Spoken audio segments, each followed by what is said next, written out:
बिस्मिल्लाहिर्रहमानिर्रहीम। अल्लाहुम्मा सल्ली अला सय्यिदना मौलाना मुहम्मद व आले मुहम्मद। अस्सलामु अलैकुम। दुआ चैनल के नाज़रीन को खुश आमदेद। आज हम आपकी खिदमत में हज़रत अली करमल्लाहु वजहहू की अज़ीमुश्शान दुआ पेश कर रहे हैं। ये दुआ तमाम गमों से बचने का बेहतरीन नुस्खा है।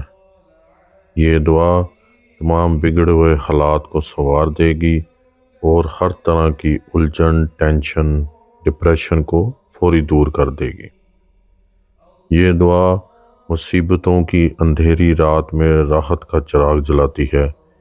ये दुआ परेशानियों के जंगल में आफियत का बाग है। ये दुआ उजड़ी हुई ज़िंदगी को संवार देगी और अनहोनी को होनी कर देगी।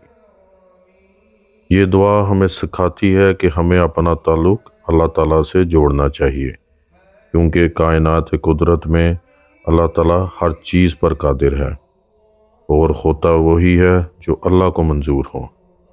फिर किस चीज़ का गम व खौफ, इसलिए हमें अपना ताल्लुक़ अल्लाह ताला से जोड़ना चाहिए और उसी का कुर्ब हासिल करना चाहिए।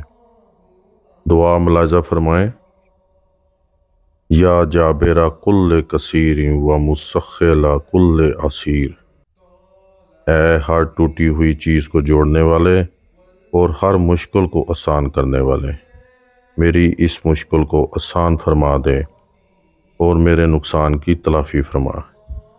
आपने ये दुआ हर नमाज के बाद 21 मरतबा पढ़नी है।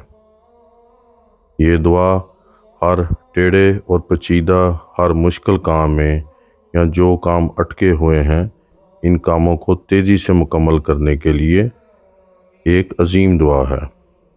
इस दुआ की बरकत से आप पर अल्लाह ताला की रहमत, बरकत, आफियत हासिल होगी और हर नुकसान की तलाफ़ी होगी इंशाअल्लाह ताला।